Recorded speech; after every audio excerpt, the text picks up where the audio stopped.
Hello and welcome to the Infinite Financial Freedom Podcast, where we empower you with financial literacy and guide you on your journey to financial freedom. I'm Josh Mettle, and I'm here today with Casey Franchini, founder of Brick by Brick Wealth. Casey is an entrepreneur, a real estate investor, mother of three, wife to one. That's an assumption on my part, but I think that's accurate. And she's amazingly determined to teach others how to create wealth and cash flow. So we have a lot in common. I'm excited for this interview. Casey's passion for real estate has gone back over 15 years, where she began in California as a real estate broker. She began finding killer investment deals for SoCal flippers. And Casey and her family now reside in Memphis. I'm guessing there's a little more cash flow in properties in Memphis than SoCal. I'm sure we'll get into that. Where she's actively building Brick by Brick Wealth, which is her coaching company. Also, you can find her at her website, brickbybrickwealth.com, and her real estate. And she's also building her own personal real estate empire. So this is really cool when we get to interview someone who's a real estate pro, a coach, and someone doing it for themselves. So Casey, welcome to the show. It's a pleasure to have you with us today. Thank you so much, Josh. I am so excited to be here today. Yeah, it's going to be a blast. And I have a ton of questions for you. But let's kind of just do a little background before we jump in. Tell us a little bit about how you got started actually buying properties and how that has evolved into what you've built today. Give us a little bit of the background story. So I first became, I've been in love with just houses in general, just my whole life. I grew up with my dad. My dad bought a crack house, literally. There were needles in the walls, and the previous owners had like 8 Doberman Pinschers lived in the backyard because they would deal out of the house. So he bought on a VA loan, high interest rate in the 90s, cinder block house, like for bulletproof reasons. I mean, we bought a fixer. My dad fixed it up for 10 years. So I learned a lot about fixing houses. I didn't like it at the time, but I'm so glad that I know now.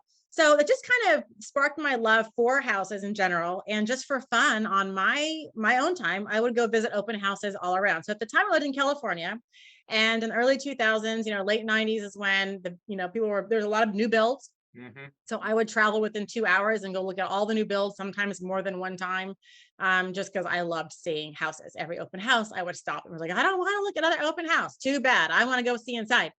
So that love transitioned to me after college, getting my real estate license. And I had a real job for a little bit, but that's another story. Realized I didn't want to drive an hour and a half back and forth every day to work. I wanted to be a mom one day and have kids. And I knew that I didn't want to come home at 8 o'clock at night.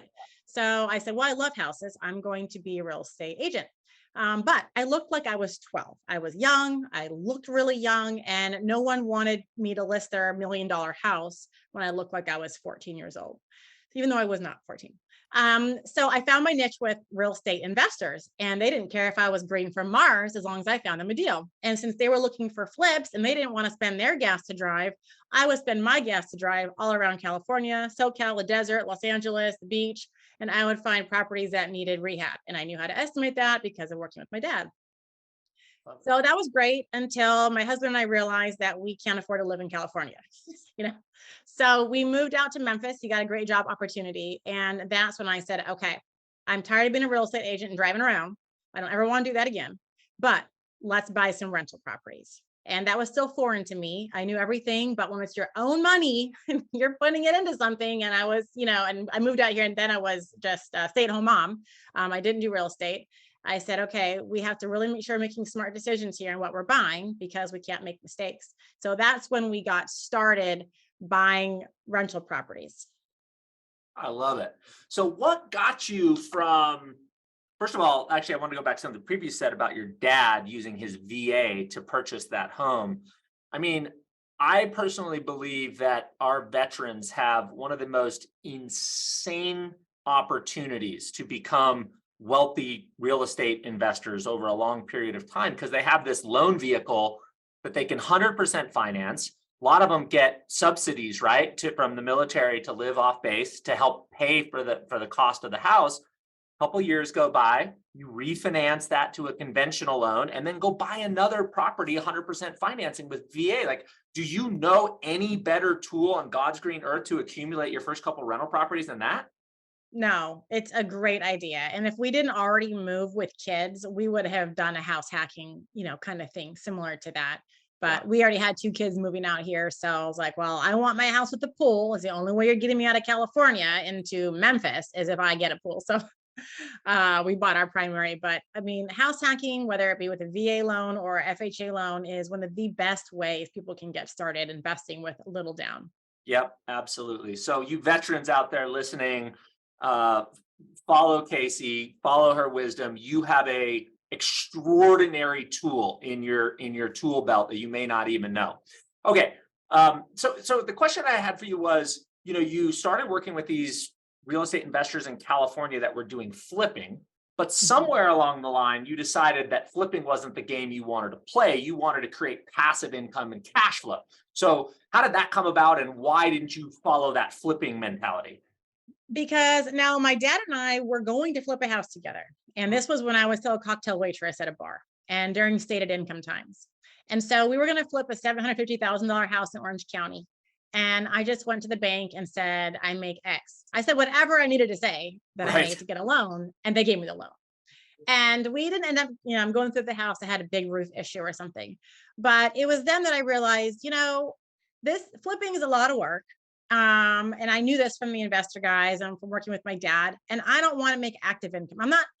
I love jobs. I'm not done working. I was barely started working, but I knew that I wanted to create passive income because I wanted to, and especially when I moved to Memphis with my husband, Blake, I wanted to be a stay-at-home mom still. I didn't want to give that up. I wanted to be able to show up for my kids' baseball games and take them ice skating and be room mom and be there for all their practices and not just be the parent that drops off. Nothing wrong with that, but I wanted to be there for them. Like I didn't want my kids to go to daycare, but I also wanted to still be able to financially contribute to the household. And I couldn't do that if I didn't work. So how can I make money and not work? I was like, well, I don't have a lot of options. I thought I'm not good at anything. And everyone's like, well, we could buy rent, Blake was like, we could buy rental properties. And I'm like, yeah, I know I've been saying that, but that's going to take too long. And he's like, well, we don't even have money for a rental, Casey. Like, so we just bought this fixer upper in Memphis. So if you want to buy rentals, you're going to have to figure out how to pay for one. And I'm like, but I just have a newborn and a 2-year-old. What could I do? I don't want to go to work. I don't want to get Starbucks or something. So I started a little Etsy shop and I made handmade things from home and sold them online. In about a year and a half, I saved up enough money for a down payment. We saved about $20,000 doing that. Awesome. And yeah, so from there, we started buying long-term rental properties. And I knew it wasn't going to be easy, but I knew that if we at least had 10 rentals and they were paid off and they each made $1,000 a month, I'd have $100,000 a year, and that could cover my husband's income. And, we could be work optional or at least take some stress off of his shoulders as being the sole provider. You'd be out of the rat race, as Robert Kiyosaki says, right? Yes, exactly. It's interesting. I was telling you, as we kicked off here, that Robert was a key mentor for me, and in his book Rich Dad Poor Dad, where he creates the cash flow quadrant, right? He talks about all the values and the reasons why you want to get into that entrepreneur investor quadrants of the cash flow quadrant. And so for me, having kind of got my introduction into real estate a little bit through my family, but then really formalized through Robert's teaching, I realized that flipping wasn't part of his formula. His formula was cash flow, and it was depreciation, and it was tax efficiency. So that's great, and it's worked out really successfully for you. So congratulations, and just congratulations on your persistence. I want to point something out to everybody. She didn't really have anything going in her favor, right? She didn't have the money. She had a new baby. She's in a new town. Like, there's more headwinds than tailwinds in Casey's situation there. But she said, okay, a lot of stuff I can't control. What can I control? Well, I can control an Etsy business from home. I can save and live below my means, and then I can use that as my leverage point into my first vehicle, or my first investment vehicle. So I just point that out, Casey, because a lot of people look at all the things that they can't control, all the things that are going against them, and that oftentimes distracts them from what they can control. So great job. Congratulations on that. Do you still do Etsy?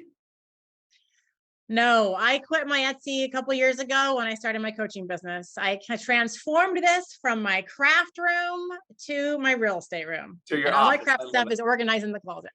I love it. I love it. All right. So the number one thing that I'm hearing from, people right now, friends, family, people that are interested in buying homes, is that there's really a lot of fear out there. CNBC tells us that we're in a real estate bubble bigger than 2006, and it's about to implode. And I'm just curious, as an investor, how are you looking at the real estate market, and are you seeing fear or opportunity out there? I think there are two different markets. Mm. There is the above the median market, and there is the below the median market. And I think they're doing different things. They're changing, not at the same rate. People that are buying, depending upon your area, a luxury home might be $1 million or might be 400, like it just depends. But let's just say, if you're buying a property to live in, you're moving up, you're the move up buyer, and you're buying $1 million home, those houses in those areas are going to fall much faster. They're going to, $100,000 decrease. Okay. You're not going to see that in a house that's $200,000. It's not going to get cut in half. In that entry level market, the brand new, the cheap stuff where everyone's buying rentals, the things that cash flow, there's not a huge decline in property values. It's slow. It's tiny. It's 10,000, 20, maybe that's the most, 20%, 25% drop of $100,000 house is not a 25% drop of $1 million house. It's completely different.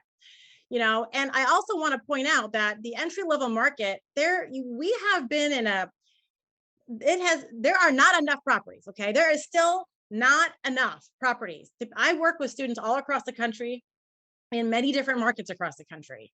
There are markets that are still over asking all cash with several offers. Yep. This is not, like I said, two completely different markets. Expensive, I'm going to go live in it market. And then I'm going to rent it out this potential cash flow neighborhood city market. They're just different. And when you're thinking rental properties, long-term investment, if you're thinking flips or you're thinking, I'm going to buy an Airbnb maybe, or whatever. Okay, different strategies for different folks. But if you're looking at long-term rentals, really, and this is what I tell my students and potential students, or really anybody, it doesn't really matter what's happening right now with prices. Like IDGAF. Why? Because I'm not going to go sell it tomorrow. If we look at the market crash of 2008, which I remember, I was a real estate agent then in California, and everyone was crying, literally crying, because their house dropped in value by half, and they had a subprime loan that couldn't afford anyways, and now they're underwater making this huge mortgage payment. They might as well foreclose, right? Since then, everybody can afford their houses because the banks are like, we don't want to go out of business like Countrywide or whatever. I was like, I remember that. So what are we going to do? Make sure everybody can afford their freaking home. So now there's all these requirements and qualifications. So we're not in that sort of issue with subprime lending with that part of the housing market crash. Yeah. Right now, we are in a recession, which is a bit different. And there's other things at play. But for the entry level property that counts as, that could be an income producing, cash flowing long-term rental, there are still plenty of people that are paying whatever they need to pay to get into that.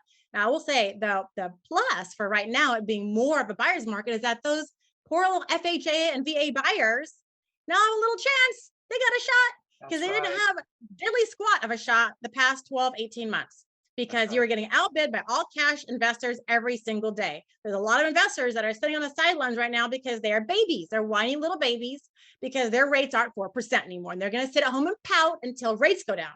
So boo-hoo on them. Yay for people like me and my students who don't care, because we are buying in good neighborhoods that have, appreciation potential. Of course, we're not buying in D-class crappy neighborhoods, but the areas that we're buying in, they are appreciating their neighborhoods and they cash flow. They cash flow at today's rate of 6.75% for an investor loan. They will cash flow at 7.5% interest. So guess what? I don't care about. I don't care about pouting and sitting on the sidelines waiting for a rate to go down. Because if you look at history over the past 50 years, the average interest rate has been 7.5%. So we are still under the historic average for interest rates. We should be so happy right now you can get a house under 7%. If you have bad credit or not as great, maybe close to 8%, or DSCR loan, 8 to 12% or 10 for interest rate. Okay. But for a regular conforming investor loan, rates are still good. And guess what you can get right now by making offers, especially in the wintertime? You can get motivated sellers who have to freaking sell their house. And you're not getting the boohoo, pouty, newbie investors that are whining that they're not getting their interest rate. So they're going to wait. Well, great. You guys just wait while I get to have the seller give me concessions, offer below ask and get it accepted, and have them fix stuff. Yep. So, I mean, it's just night and day from right now, from, a few months ago, last summer, before the interest rates drop. It's been night and day. So I am not waiting to buy. My students are not waiting to buy. Now is the time to buy because the rates are still pretty good. You can still cash flow. I'm not realizing any loss because I'm not selling anytime soon. Casey, Sorry. you're so spot on. It gets me fired up. I love it. I love it. And you're exactly right. I tell people all the time, I say, you zoom out, think about this a little bit. A year ago, I could, you could go out and get a 3% interest rate if you were on an owner occupied. Maybe you're paying 4% if it was an investment property, but you had to pay $20,000 to $50,000 over ask price. So I saw some people pay $250,000 over ask price. You had to waive your appraisal, so you really didn't know what the value of the property was. Many times you had your earnest money go hard from day one, so you couldn't do thorough due diligence. You were basically just in. And there was no way you were going to get a seller to give you any sort of concession to fix anything or repair anything. You were literally just closing your eyes and taking a jump and hoping it would all work out okay. And in response for that, or the offset for that, was the 3 or 4% mortgage rate. So fast forward today, you can negotiate the price, you can negotiate seller paid closing costs, which you can use to buy down your rate. You can negotiate longer terms. You can negotiate, hey, I want to write an offer, but wait for me to sell my house. Give me 15 days to inspect. Give me 45 to close. I mean, you've got all this, the ability to structure a deal so much better. And the only thing that you don't have in your favor is you have a 6% or a 7% rate instead of a 3% or a 4% rate. But guess what? Mortgage rates follow inflation. And what is inflation doing? Inflation is going down. So there's a really high probability that in 12 to 24 months, you're going to be able to refinance that at a much lower rate. If you paid $100,000 too much, you can't renegotiate that deal in 12 months. You can't go back to the seller. Oh, crap, I overpaid. I need you to rewrite this contract. So, it's like the market's not going to give us both. We're not going to get all the terms we want and an amenable seller and a 4% rate. You're going to have to take what the market will give you, and then you can renegotiate your rate later. So you're so spot on. I couldn't agree with you more. I love it. A couple other things I just mentioned, because you talked a little bit about when you were going to buy your first house, you were bartending and, stated income world, right? This is back in before the Great Recession, I'm assuming. Is that right? Yeah. Yes. So a lot of times I'm hearing people say to me along this kind of same topic that this feels a lot like 2008. And I just want to point out a few of the differences. Number one, the loan that Casey talked about where she could, her income was whatever it needed to be, that doesn't exist. That loan is illegal now. If you're going to live in a home, you have to prove an ability to repay. There's credit requirements, there's down payment requirements. If you're buying an investment property, Casey alluded to a DSCR loan. That's a debt service coverage ratio. So even if you're not going to prove personal income, you have to prove what the property would yield, and then they will lend off of an income, a certain amount of loan amount that is covered by the payment of the rental property. So the plumbing of the loan system is completely different now. Also in 2008, going into the Great Recession, there was between 3.8 and 4 million homes for sale nationally across the United States. Today, as of Friday of last week, the National Association of Realtors has 970,000 homes for sale. But get this, 30% of them are under contract, meaning a buyer's written an offer, a seller's accepted, and they're going through their transaction. So really, there's only about 650,000 homes for sale. Compare that to the 4 million that were for sale in the Great Recession. So we've seen a little bit of a pullback in terms of demand because of the interest rates and people being scared off by Crisis News Network. But the reality is the plumbing from the lending side and the supply side is completely, could not be any different in 2023 than it was in 2008. I know it's different. It's not the same. I mean, the reason why all all the foreclosures back then was because people couldn't really afford the homes in the first place. Totally. Now people since then, lending has tightened up. It's got a little loose lately, but it's tightened up. And now you have to qualify. You have to put a good chunk of money into it. You have to prove you can make the payments. And the economy's been pretty decent, for a while. So anyone that's bought their house in the past 10 years has got a lot of equity in their home. And even if they lose their jobs in this recession, I got to feel they're going to do whatever they freaking can do to save their house. Yep. Before, if you only put 3% down and couldn't even afford it in the first place, you'll let the 3% go if it drops in value half, because you don't really have much invested in it anyway. And it's going to be too difficult to work that second job or go get a new job to make that huge payment when your house isn't even worth it. They were willing to just let go of that before. But now people have a lot of equity in their homes. They had to put some chunk down anyway. And they're not really just going to want to go foreclose. So I don't personally even see some slew of foreclosures happening. I don't see it. And if we do see anything, it's going to be from regret from the past year and a half. And we maybe we'll see that down the road. Some foreclosures from people that bought at the height. Maybe, I even wonder too about people that bought for flips and they don't make the good rentals, and they got to pay back their hard money lender. I mean, money was so easy.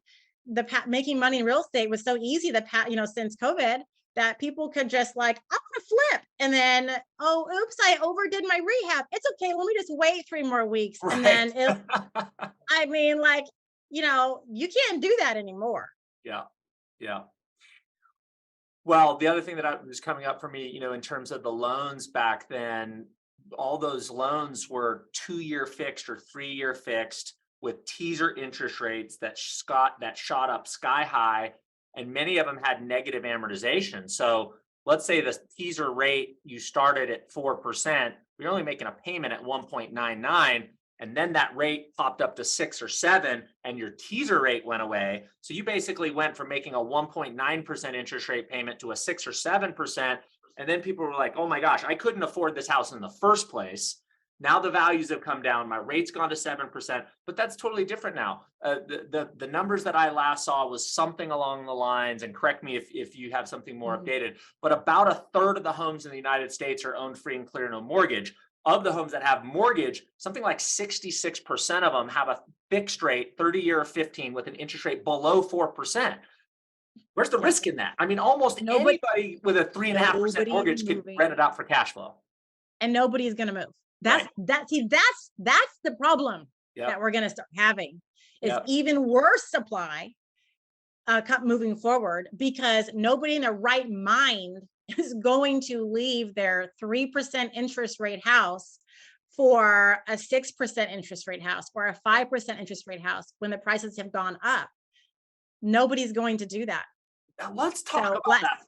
Yeah, let's talk about that for a little bit, because people have a hard time in general bifurcating between good debt and bad debt. And they lump it together and say, debt is evil, we need to pay it all off. And what you just alluded to, and I don't mean to put words in your mouth, but what I'm reading into what you just said was, hey, if you have a 3% 30-year fixed mortgage rate, you're not looking at that as a liability. That's a freaking asset. But tell me if you agree with that and how you think about that. I definitely agree with that. And I think that with buyers who are looking to move up, now likely an investor is not going to want to sell that property. Right. And they're not going to be paying that one off either. Right. Because, inflation is more than that. So that's free money. Yep. But the people that are looking to sell and move up, those are the people that are going to need more incentive to want to move, because their interest rate that they have is an asset. Matter of fact, so we live in Memphis. We're not super fans of it for living here. And we're like, maybe we should move to Nashville, soon. So, and I was talking to my realtor last night in Nashville, and I was like, look, I know what kind of house I want and how much that's going to cost me. I don't really want to pay interest. That is today's interest rate. and 5.875 for over jumbo loan. Maybe I said we can find some FHA loans, I can assume, or somebody who's got a lower interest rate that I can buy their house and work a deal. Love So it. like people that have the lower interest rate, that's something that, man, you could sell that. You Yeah. could do a seller financing deal. You could do creative financing and make money, keep the property and sell that to, get a higher interest rate from somebody else and keep your rate. The low interest rate, especially it being below, the inflation rate Yep. is you're making money having that loan. It's Yep. free. It's essentially free money that you're borrowing. So Yep. you would be a fool to lose that, Have you ever run into a guy or watched any of the YouTube videos from Jason Hartman? No. I'm going to send you a podcast that I did with him. He came up with this concept, Casey, that blew my mind. Like I conceptually could understand that just because I've been I told you my mom and I bought our first apartment building, 8-unit apartment building 22 years ago. So when you got a 22-year runway, you can see that rents go like this and your mortgage goes like this. And then every 5 to 7 years, you have a chance to refinance. Then your mortgage goes down. Then your mortgage goes down. So the delta between where your mortgage payment is and your rent, I could just, feel it. It was huge over a long period of time. But Jason named this phenomenon, and what he called it is inflation-induced debt destruction. It's a mouthful, but we could just change it to inflation debt destruction. And basically what he's saying is, like, for example, when I bought that 8-plex, the average rents on the property were $275 to $315 a month. Now they're $1,500 a month, right? So it's gone up 5x. So inflation pushed up my rents, which is if you think of it from a lending perspective, if you're calculating the debt to income ratio or the debt service coverage ratio on that property, the debt to income proportion is going down. The debt is being deflated in value because the rents are going up. So I'll send you that podcast. He's incredibly bright. He's a good dude. You know what? I shouldn't probably say this, but whatever. Nobody's watching. We were just, no one's watching. COVID just happened. Well, what did that do to the U.S. debt? For sure. With inflation. 100%. It reduced the debts that we owe China. Yep. And the tax haul for 2022 is the largest tax haul of all time. And you're exactly right. I mean, think about it. They dropped $6 trillion in financial stimulus while all the supply chains were locked down. Come on. How did you not know that was going to create some inflation? And if you're the largest debtor in the world, who does it benefit the most? Yep. Connect the dots. I couldn't agree with you more. All right, before we get in trouble, let's change the. I know. Next subject. All right, so you have this cool diagram on your website, and I'm just going to pull it up if that's okay. And I'd like you just to kind of walk through this. And before you do, also team, Casey's website, brickbybrickwealth.com, and then in her success heading, I love this. You don't need to be rich to get rich. And I really want to talk about that a little bit, but would you walk us through this diagram and what you mean by you don't need to be rich to get rich? So many gurus out there preach, get rich tomorrow. Here's my unicorn story. You can be that too. I'm such a realist and sometimes a negative Nancy that I just shake my head. So being wealthy, unless you come from old money, it takes work, it takes sacrifice, and you're not going to get there tomorrow. And a lot of people never take the first step because it's not immediate gratification. So, and I know that, and I am so freaking determined that I will do whatever I need to do to get to where I want to be. I go through my ups and downs. I get depressed and, frustrated just like anybody else. But when I'm out of that, I take a nice bath like I did last night and I'm back in the game, So you don't need to be rich to get rich. You don't. You can start from nothing. And the best thing that I love about real estate, investing in, long-term rental properties, especially, The other ones are a bit more risky for me. But what I love about long-term rentals is that just buying one of them at a time. Does it take some time? Yes, to get rich, to feel it. But you get money now, right? To get your nails done, and you get some cash flow every month to buy a nice dinner or save it, whatever. But then also while you're asleep at night, while you're sleeping, your property is growing and you wake up 10 years later and it's worth double. Now, have multiple of those properties, go to sleep, wake up in 10 years. Now you have your net worth that you didn't have to work for, right? A lot of people, it's hard. You have $100,000 a year job or a $70,000 a year job. That's the max you can make because that's as good as you are, right? Unless you want to go start your own deal. You want to go start an entrepreneurial gig, and man, that's not for everybody. Okay. I know. So you can do that to make unlimited income, or you can still work for your employer, not be so stressed out with life, and stop saving your money in the bank account because it gives you 3 cents, right? Every month. And one of my IRAs that I opened when I was like 18, there's a couple $1,000s in there, and I get 3 cents a month. It's like, I know I got to roll it over, but it's just like saving money isn't going to help you. You need your money to make money for you. And that's how people get rich. You aren't going to get rich by saving. You're just not. Right. So I had this diagram. My husband actually made this for me. And he made it for me to show me, look, Casey, if we have just 10 rental properties, now it may take us a year, 2 years to save for the next one. But every time we buy another property, it's saving money for us faster. The pot is filling quicker. And before you know it, every 3 months, we can buy a new house. Our rental properties will save money for us. We will no longer have to save money from our paychecks. Our rental property machine will be running smoothly. It will pay for itself, and we'll be able to buy we'll have enough for a new down payment every 3 months. That's the goal. And that's what this kind of shows. House number 1, you start off with, let's say it was $100,000 house or whatever. You put 20% down. I know now it's 25% down, but this is easy math here because, English was my thing, not math. So he's like, let me draw some pictures for you, Casey. Thanks. Thank you. And it's so good. I go put that for my website because it looks great. It's a really good explainer. So you buy one house for $100,000. You put $20,000 down, right? You make $1,000 a month in income. And, obviously if you want to keep the whole 1,000, you're going to need to pay it off, the house, but you can save $1,000. And every 20 months, you can, in 20 months, you'll have enough for another down payment, right? By just saving from that one house. Now you have 2 houses. Now it only takes you 14 months to save for a down payment. Now you have 3 houses. Now it only takes 10 months to save for another down payment, and so forth. By the time you get to 10 houses, you're able to save for a new $20,000 down payment every 3 months. That's the power of real estate, just one at a time, letting your real estate, your rental properties make money and save for you. It's a bank account. It's the best kind.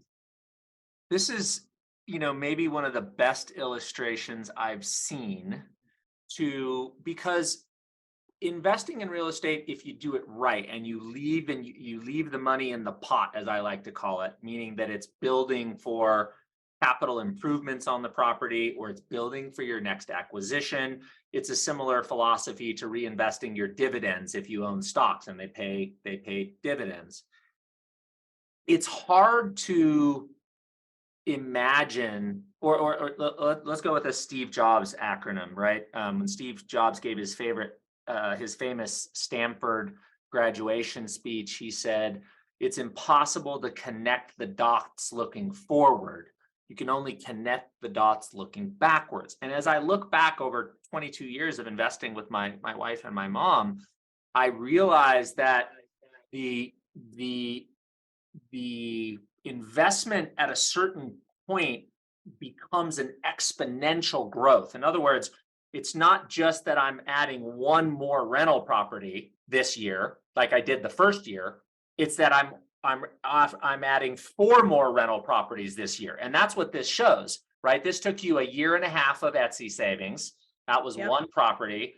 Then you quit Etsy and did this full time and started the coaching. And then this speed accelerates. And this is what I mean by exponential. Now, instead of her buying a home once every 2 years, she's buying a home once every 3 years.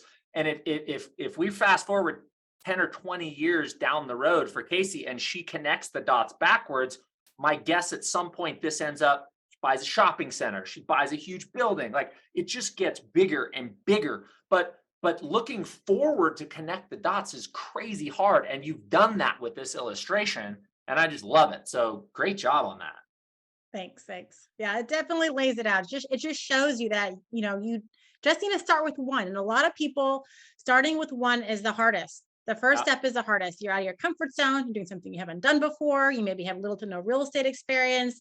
And it's such like a big risk, right? A lot of people save up so much money. So to potentially lose $30 to $50,000, which is what you kind of need to be all in for a cash flowing rental, in my experience, to maybe lose that. And that's like all you have. It's like, no, my fight or flight says, fly away. That's too scary.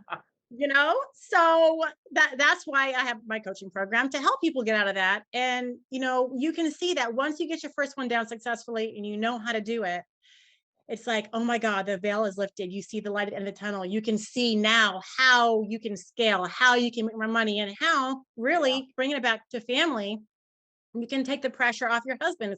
I never wanted to work. Who doesn't, but I never wanted to get a real job, a 9 to 5. My husband does the 9 to 5. And I wanted to make money otherwise. I want to be an entrepreneur like my dad. I wanted to be an investor and do things like that, but I wanted to stay at home. But that income is so, the entrepreneurial income is so up and down, right? But real estate income is so steady and it's so dependable. And it's like, now my husband could quit if he wants to. He could give the middle finger to his boss and say, see you later. It's just a weight lifted, that he doesn't feel the pressure to have to provide financially.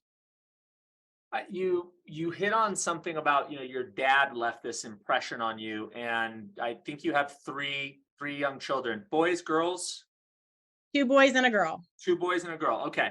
And so talk just a little bit, if you would, about, I've been thinking a lot about this recently, about how you are bringing them into the business and what lessons you're trying to teach them through, because I'm sure you're trying to pass on this passion the same way it was passed on to you. What does that look like? Yeah.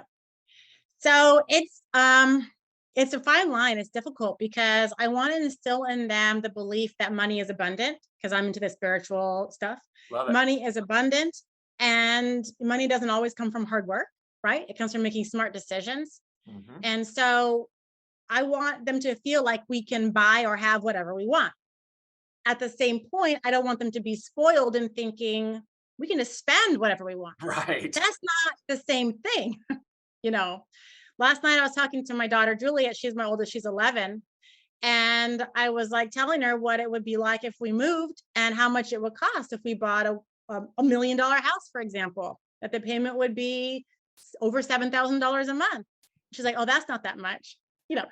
She doesn't get it, and I'm like, well, for some people, it's not a lot, for like my sister, she's a very wealthy, I think, and she's younger than me. She's an amazing entrepreneur, come from the family, and she rents her house. She still rents, and it's like a little bit under $5,000 a month in California. It's like, you think $7,000 is a lot to buy $1 million house. People are renting like 3 ones for $5,000. Like, no tax deduction. Money is relative. But so I try to instill in them, like, the one thing I'm trying to teach them, because they're all, 11, 9, and 5 years old. What I'm really trying to teach them is, don't spend your money. I mean, trying to keep it back to the basics. They're tiny kids, right? Don't spend your money. How can the money that you have work for you? So my daughter has made money babysitting my neighbor's cat for the most part. That's where she makes her. My neighbor has a lot of vacations. So but watches the cat. She's got, with birthday money, Christmas, probably $500 some she's got. And Juliet's like, I want to go buy an American Girl doll. I was like, okay, you can buy an American Girl doll, or you can buy some like materials and tools to help you create something to sell to somebody else, so you can make more money. And then now you can buy 2 American Girl dolls. What? Yes. Don't spend the money you have on liabilities or depreciating things that are stuff. Yep. Spend your money creating building some sort of business or building something that can make you money. And so now she's working on wanting to start with Blake, a barbecue spice company and spice rubs. And, she's going to market it and sell it. And I was like, Julia, you could definitely make $1,000 a month selling locally Memphis rubs. And, for Father's Day, we can sell it on my Etsy. I have a good Etsy shop, still open. I just don't sell anything. So it's like, got her thinking, about how you can have your money make money for you, but you have to do something with it, or you can just go spend it and then it's gone. Yep. Now my son, he's 9. He just wants to buy Fortnite V-Bucks. He's not quite there yet. Give him another couple years. Yeah. I think that one of the greatest things about this business, about the real estate business, is bringing kids into it. And that moment you just described where you were explaining that to your daughter and she's like, what?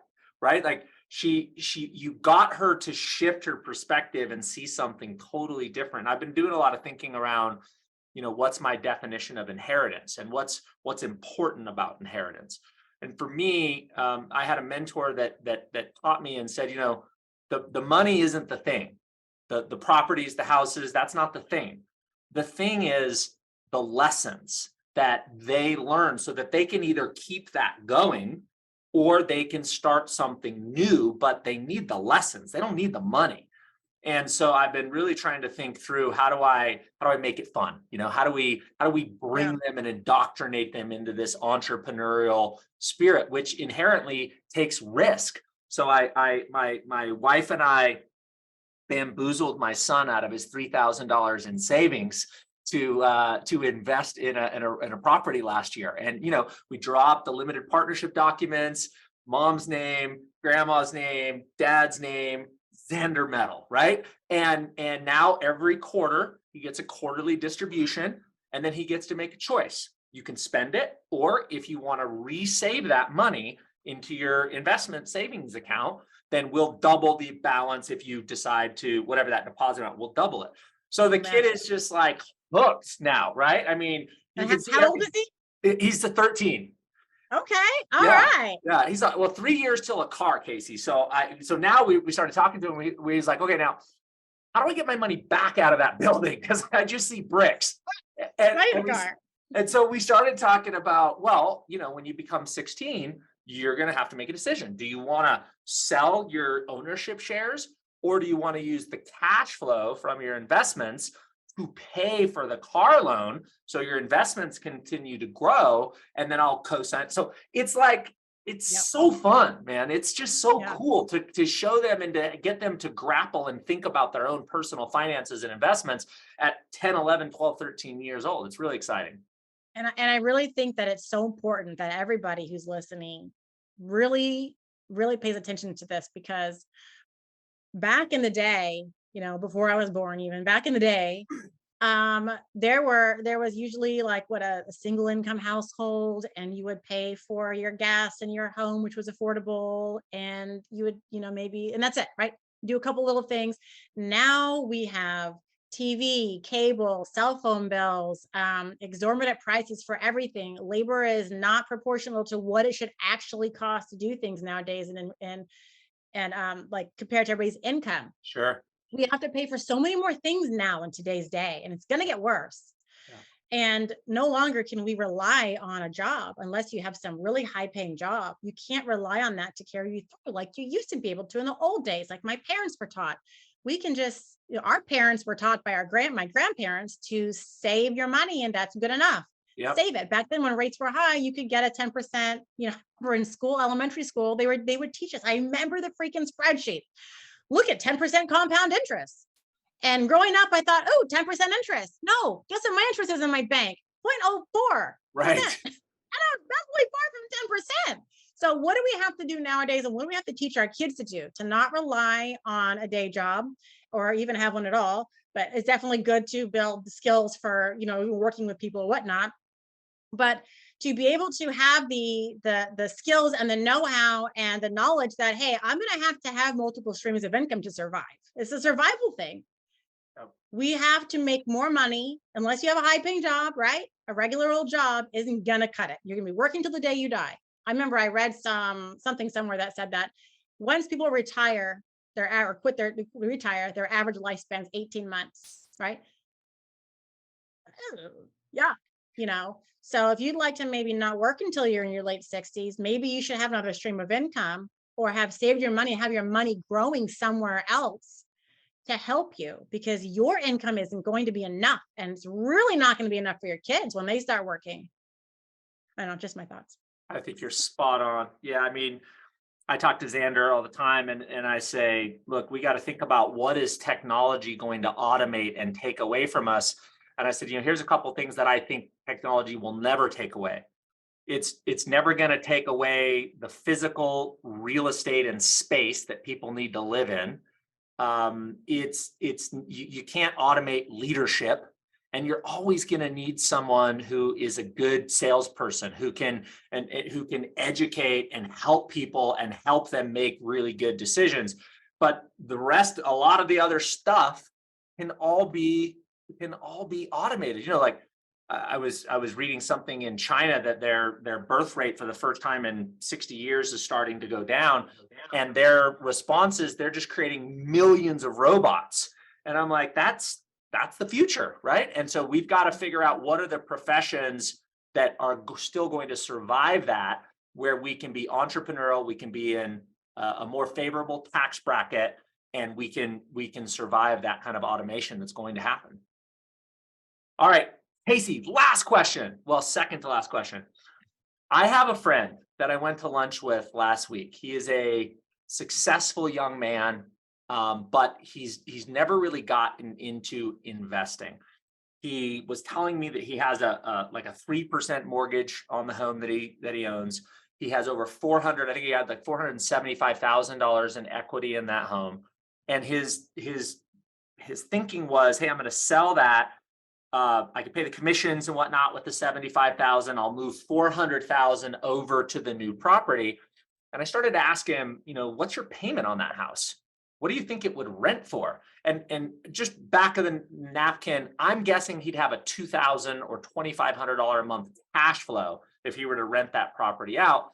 And as we kind of worked through those numbers a little bit, at the end, he said, I actually think you're right, but I'm afraid.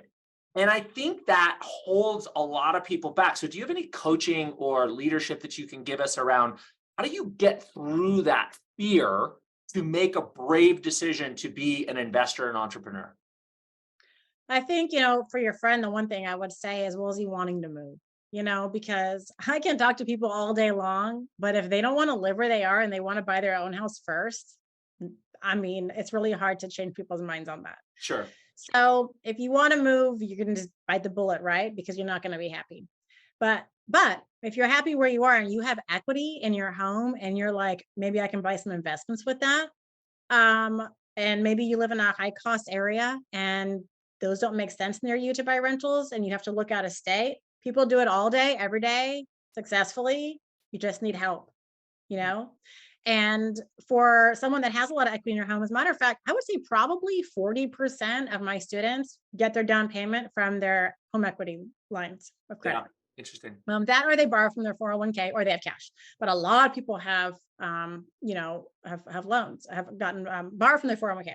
Yeah. So I would say definitely do that. If you have some cash, but maybe you don't have a lot of cash, maybe you've only got like $50,000 to your name in the bank account and you don't want to spend all of it. So share some of the burden with your with your equity line, maybe even say, okay, I feel comfortable using $20,000 of my own cash. And maybe I can just take 30 from the HELOC.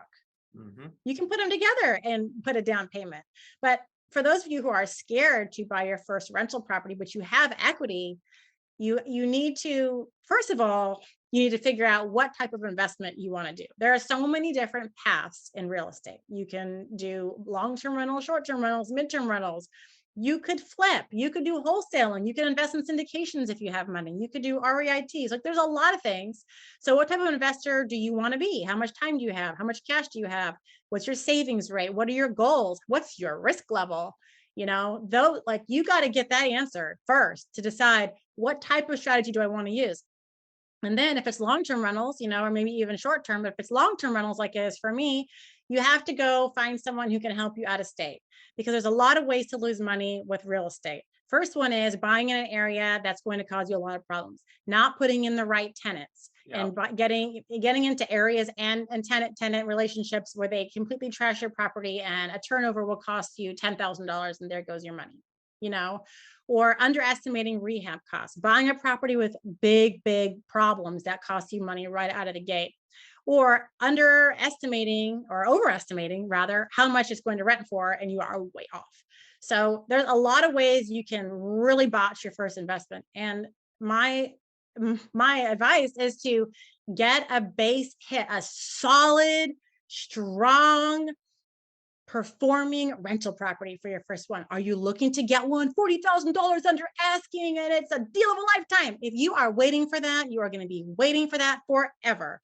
There is so much to learn with your first rental property.